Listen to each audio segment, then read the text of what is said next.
Hello ಗೆಳೆಯರೇ, single ಆಗಿರ್ತಕ್ಕಂಥ ಹುಡುಗರು ಅಥವಾ ಆಂಟಿಗಳ ಆಸೆ ಪಡ್ತಕ್ಕಂಥ ಹುಡುಗರು ಯಾರಾದಿದ್ದರೆ ನಮ್ಮ ಚಾನಲ್ನ ತಪ್ಪದೆ ನೋಡಿ. ಸ್ನೇಹಿತರೆ, ಇವರು ಬಂದುಬಿಟ್ಟು ಮದುವೆ ಆಗೋದಕ್ಕೆ ಅಂತ ಮಾಹಿತಿ ಕಳಿಸಿರ್ತಾರೆ. ಕೆಲವೊಂದಿಷ್ಟು ಜನ ಒಬ್ಬ ಹುಡುಗನ ಜೊತೆ ಸಂಬಂಧ ಬೆಳೆಸಬೇಕು, ಲಿವಿಂಗ್ ರಿಲೇಷನ್ಶಿಪ್ ಇರಬೇಕು ಅಂತ ಮಾಹಿತಿ ಕಳಿಸ್ತಾ ಹೋಗ್ತಾರೆ. ಅದರಲ್ಲಿ ಇವರು ಒಬ್ಬರಾಗಿರ್ತಾರೆ. ಶ್ರೀರಕ್ಷಾ ಅಂತ ಹೆಸರು. ಬರೀ 27ರ ವಯಸ್ಸಿನ ಮಹಿಳೆ. 26 ವರ್ಷ ರನ್ನಿಂಗ್ ನಡೀತಿದೆ. ಬಟ್ ಇನ್ನು ಎರಡು ತಿಂಗಳಲ್ಲಿ 27 ವರ್ಷ ಬರುತ್ತೆ. ಹಾಗಾಗಿ 27 ವರ್ಷ, ಸಣ್ಣ ವಯಸ್ಸು, ದೊಡ್ಡದಾಗಿರ್ತಕ್ಕಂಥ ಕನಸು. ಊರು ಬಂದುಬಿಟ್ಟು ದಾವಣಗೆರೆ. ಸೊ ಮದುವೆ ಒಂದು ಆಸೆಯಾಗಿದೆ. 2 ವರ್ಷದಿಂದ ಒಂಟಿತನನ ಅನುಭವಿಸಿದ್ದಾರೆ. ಅಪ್ಪ ಅಮ್ಮ ಎಲ್ಲರೂ ಸಹ ಇದ್ದರೂ ಮದುವೆಗೆ ಯಾರೂ ಕೂಡ ಒಬ್ಬರು ಧ್ವನಿ ಎತ್ತಾ ಇಲ್ಲ. ನನ್ನ ಸಹಚರರ ನನ್ನ ಒಂದು ಗೆಳೆತನದಲ್ಲಿಯೇ ಸುಮಾರು ಜನನ ನೋಡಿದೆ, ಬಟ್ ಕೂಡಿ ಬರ್ತಾ ಇಲ್ಲ ವರ.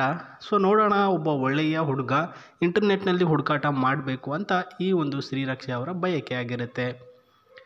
ಸೊ ಇವರನ್ನು ನೀವೇನಾದರೂ ಮದುವೆ ಆಗಬೇಕು ಅಂತ ತೀರ್ಮಾನ ಮಾಡಿದರೆ ಈ ಒಂದು ವಿಡಿಯೋನ ಕೊನೆವರೆಗೂ ನೋಡಿ. ಸೊ ಫೋಟೋ ನೋಡ್ತಿದ್ದೀರಾ, ಎಲ್ಲವೂ ಇದ್ದರೂ ಸಹ ಏನು ಉಪಯೋಗ ಮಾಡೋದು ಅಂತಂದ್ಬಿಟ್ಟು ಗೊತ್ತಾಗ್ತಾ ಇಲ್ಲ. ಅಂದರೆ ಸೊ ಕುರುಡನಿಗೆ ಎಲ್ಲ ಟಿ ವಿ ಮೊಬೈಲ್ ಅಂತ ಕೊಟ್ಟರೆ ಅವ್ನು ಹೆಂಗೆ ಉಪಯೋಗ ಮಾಡಬೇಕು, ಆಗಲ್ಲ. ಹಾಗಾಗಿ ಇವ್ರಿಗೆ ಆಸ್ತಿ ದುಡ್ಡು ಎಲ್ಲನೂ ಇದೆ, ಬಟ್ ಒಬ್ಬ ಗಂಡಸಿನ ಸ್ಥಾನದಲ್ಲಿ ನಿಂತ್ಕೊಂಡು ಅದನ್ನು ಯಾವ ರೀತಿ ಉಪಯೋಗ ಮಾಡಬೇಕು ಅನ್ನೋದ್ರ ಬಗ್ಗೆ ಜ್ಞಾನ ಹೊಂದಿಲ್ಲ. ಹಾಗಾಗಿ ಒಬ್ಬ ಹುಡುಗನ ಹುಡುಕಾಟ ಮಾಡ್ತಿದ್ದಾರೆ. ಬನ್ನಿ ಹೇಳ್ತೇನೆ. ಸೊ ಶರೀರ ಸಣ್ಣದಾಗಿದೆ. ಸೊ ತೂಕ ಕೂಡ ಒಂದು 62 kg ತೂಕ ಹೊಂದಿದ್ದಾರೆ. ಬಟ್ ಆರೋಗ್ಯ ಸಮಸ್ಯೆ ಇಲ್ಲ. ಇವರ ಫ್ಯಾಮಿಲಿಯಲ್ಲಿ ಎಲ್ಲರೂ ಕೂಡ ತೆಳ್ಳಗೇನೆ ಇರೋದು. ಬಟ್ ಮಿಸ್ಅಂಡರ್ಸ್ಟ್ಯಾಂಡಿಂಗ್ ಯಾರು ಕೂಡ ಮಾಡ್ಕೊಳ್ಬಾರ್ದು, ಯಾಕಂದರೆ ಇವ್ರಿಗೆ ಪ್ರಾಬ್ಲಮ್ ಏನಾದರೂ ಇದೆಯಾ ಅಂತಂದ್ಬಿಟ್ಟು ಇವರು ಫ್ಯಾಮಿಲಿಯಲ್ಲಿ ಎಲ್ಲರೂ ಕೂಡ ತೆಳ್ಳಗೆ ಇರೋದು. ಆ್ಯಂಡ್ ಪ್ರಸ್ತುತ ಕೆಲಸ ಬಂದುಬಿಟ್ಟು ಮಾಡ್ತಾ ಇದ್ದಾರೆ ಅಂತ ಹೇಳಿದ್ದಾರೆ.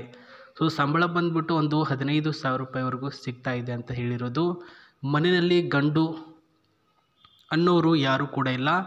ಸೊ ಪ್ರಸ್ತುತ ನನ್ನ ಮದುವೆ ಆಗಬೇಕಾಗಿರ್ತಕ್ಕಂಥ ಹುಡುಗ 2-3 ವರ್ಷಗಳ ಕಾಲ ನನ್ನ ಒಂದು ಮನೆಯಲ್ಲಿಯೇ ನನ್ನ ತಂದೆ ತಾಯಿಯವರ ಆಶ್ರಯದಲ್ಲೇ ಇರಬೇಕು.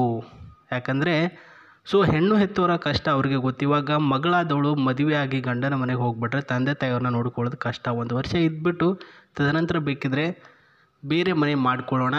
ಸೊ ನನ್ನನ್ನು ಮದುವೆ ಆಗಬೇಕಾಗಿರ್ತಕ್ಕಂಥ ಹುಡುಗ ವಯಸ್ಸಿನ ಮಿತಿ ಇಲ್ಲ, ಅವರ ವಯಸ್ಸು ಎಷ್ಟಾಗಿದ್ರೂ ಕೂಡ ನಾನು ಅವ್ರನ್ನ ಮದುವೆ ಆಗ್ತೇನೆ ಅಂತ ಹೇಳಿರೋದು. ಇನ್ನಷ್ಟು ಇವರ ಹೆಚ್ಚಿನ ಮಾಹಿತಿ ಹೇಳ್ತಾ ಹೋಗ್ತೇನೆ. ಸೊ ಮೊದಲನೇದಾಗಿ ಇವರ ಒಂದು ಕನಸನ್ನು ಹೇಳ್ತೇನೆ ನೋಡಿ. ಕನಸು ಬಂದುಬಿಟ್ಟು 2012ನೇ ಇಸ್ವಿಯಲ್ಲಿ ಒಂದು ಕಾರನ್ನು ತೆಗೆದುಕೊಳ್ಬೇಕು ಅಂತ ಕನಸು ಕಾಣ್ತಾರೆ. ಎಲ್ಲ ಹುಡುಗರು ಕೂಡ ಕನಸಿರುತ್ತೆ, ಹುಡುಗಿರಿಗೂ ಕೂಡ ಕನಸಿರುತ್ತೆ. ಬಟ್ ಅದನ್ನು ಈಡೇರಿಸ್ಕೊಳ್ಳುವಂಥ ಶೈಲಿ ಇವ್ರಿಗೆ ಗೊತ್ತಿರಲ್ಲ. ಸೊ ಒಬ್ಬ ಬ್ರೋಕರ್ನ ಹಿಡಿದ್ಬಿಟ್ಟು ಕಾರನ್ನು ಕೊಡಿಸು ಅಂದಾಗ ಅವನು ದುಡ್ಡು ತೊಗೊಂಡು ಪರಾರಿ ಆಗಿರ್ತಾನೆ. ಸ್ನೇಹಿತರೆ, ಏನಿಲ್ಲ ಅಂದರೂ 12 ಲಕ್ಷ ರೂಪಾಯಿ ದುಡ್ಡು ತೊಗೊಂಡು ಪರಾರಿ ಆಗಿರ್ತಾನೆ. ಸೊ ಹಾಗಾಗಿನೇ ಇದರ ಬಗ್ಗೆ ಸ್ವಲ್ಪ ವ್ಯಾಮೋಹ ಬಿಟ್ಟಿರ್ತಾರೆ. ಅಂದರೆ ಕಾರಿನ ಬಗ್ಗೆ ಬೇಡವೇ ಬೇಡ ಅಂತಂದ್ಬಿಟ್ಟು ಆಸೆ ಬಿಟ್ಟಿರ್ತಾರೆ. ಇವಾಗ ಆ ಒಂದು ಕನಸು ಈಡೇರಿಸಬೇಕಾಗಿರೋರು ಮದುವೆ ಆಗಬೇಕಾಗಿರ್ತಕ್ಕಂಥ ಗಂಡು. ಅಂದರೆ ಸೊ ದುಡ್ಡು ಕೊಡ್ತಾರೆ, ನೀವು ಒಳ್ಳೆಯ ಒಂದು ಕಾರನ್ನು ಅವ್ರಿಗೆ ಸೊ ಕೊಡಬೇಕು ಅಂತ ಹೇಳಿರೋದು ಇದವರ ಕನಸು. ಆ್ಯಂಡ್ ಹುಡುಗನಿಗೆ ವಯಸ್ಸಿನ ಮಿತಿ ಇಲ್ಲ. ಹೇಗಿದ್ದರೂ ಕೂಡ ನಾನು ಅವ್ರನ್ನ ಮದುವೆ ಆಗ್ತೀನಿ ಅಂತ ಹೇಳಿದಾರಲ್ವ, ಅದೇನಕ್ಕೆ ಹೇಳಿದ್ದಾರೆ ಅಂದರೆ ಪ್ರಸ್ತುತ ಒಂದು ಗಂಡು ಇವಾಗ ಅವಶ್ಯಕವಾಗಿ ಅವರಿಗೆ ಬೇಕಾಗಿದ್ದಾರೆ.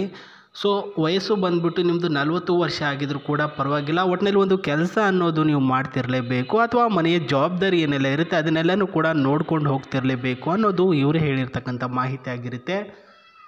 ಆ್ಯಂಡ್ ವೆರಿ ಇಂಪಾರ್ಟೆಂಟ್ ಬಂದುಬಿಟ್ಟು ಅವರು ಮಾಡ್ತಕ್ಕಂಥ ಕೆಲಸದಿಂದ 15,000 ರೂಪಾಯಿ ಏನು ಬರುತ್ತೆ ಅದರಲ್ಲಿ ಎಲ್ಲ ಖರ್ಚು ಕೂಡ ನಿಮಗೆ ಕೊಡ್ತಾರೆ.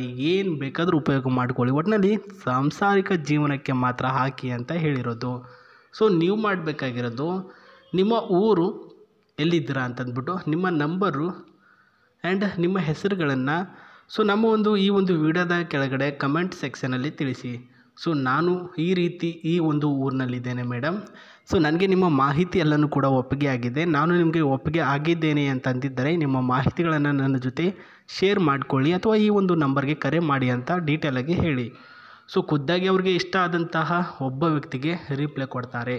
ಆ್ಯಂಡ್ ಸ್ನೇಹಿತರೆ, 2 ಕಂಫರ್ಟಬಲ್ ಸೀಟಿನಿಂದ ಈ ಒಂದು ಕಾರು ಇರ್ತಕ್ಕಂಥದ್ದು. ಅದರಲ್ಲಿ ನೀವು ಕೂತ್ಕೊಳ್ಬೋದು ಆ್ಯಂಡ್ ಈ ಕಡೆ ಶ್ರೀರಕ್ಷಾ ಅವರು ಕೂಡ ಕೂತ್ಕೊಳ್ತಾರೆ. ಸ್ನೇಹಿತರೆ ನೋಡ್ಕೊಳ್ಳಿ. ಆ್ಯಂಡ್ ಅದೇ ರೀತಿಯಾಗಿ ಇದು ಬಂದುಬಿಟ್ಟು 400 ಸ್ಪೀಡಲ್ಲಿ ಹೋಗುತ್ತೆ ಕಾರು. ಎಷ್ಟು ಸ್ಪೀಡಲ್ಲೂ ಕೂಡ ನೀವು ಹೋಗ್ಬೋದು, ಲಾಂಗ್ ಡ್ರೈವ್ ಕೂಡ ಮಾಡ್ಬೋದು ಅಂತ ಹೇಳಿದ್ದಾರೆ ಸ್ನೇಹಿತರೆ.